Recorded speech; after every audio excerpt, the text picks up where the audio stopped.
just a side note, the historicity of the Quran, the historical integrity of the Quran, Haman. You know who Haman is in the Quran? He's the minister, or one of the ministers of who? Fir'aun.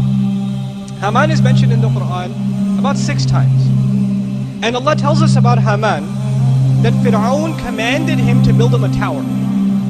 Fir'aun commanded him to build him a tower.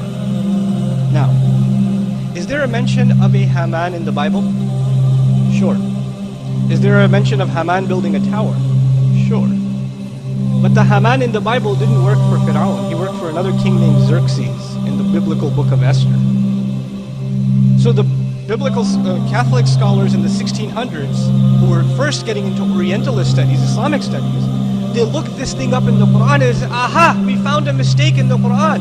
Look, they're talking about Haman working under Fir'aun, while the book of Esther tells us that Haman worked under the king named Xerxes 1,000 years after the Pharaoh in Babylon, not even in Egypt, and he built them a tower. You ever heard of the story, the Tower of Babylon?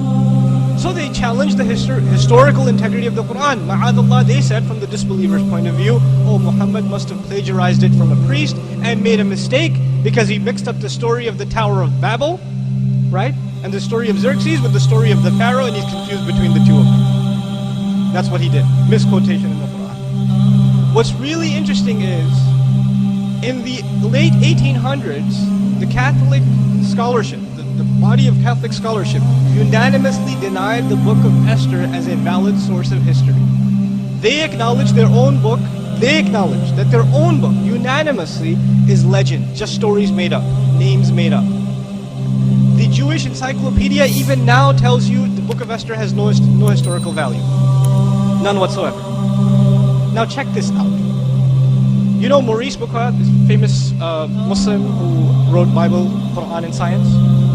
Before he got into that subject, he was a historian. He wanted to study Islamic history.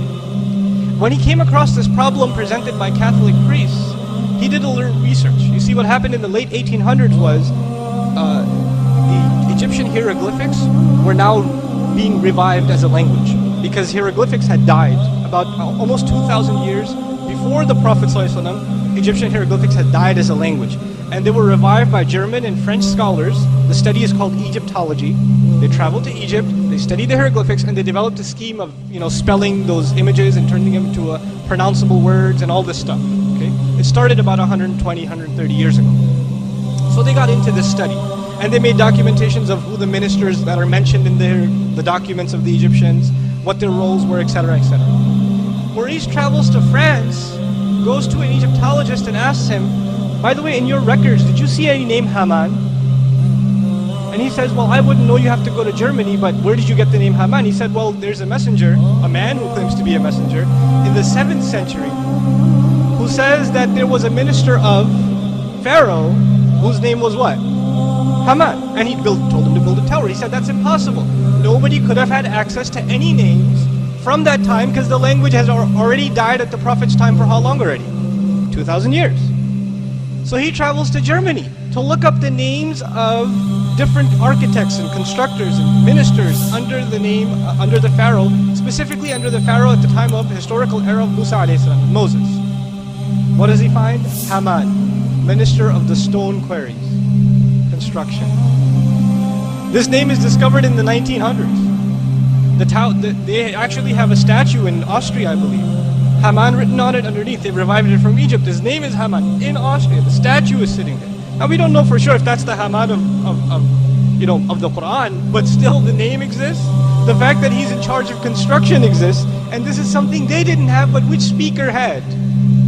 The Messenger of Allah, but actually the speaker is who then? Allah subhanahu wa ta'ala.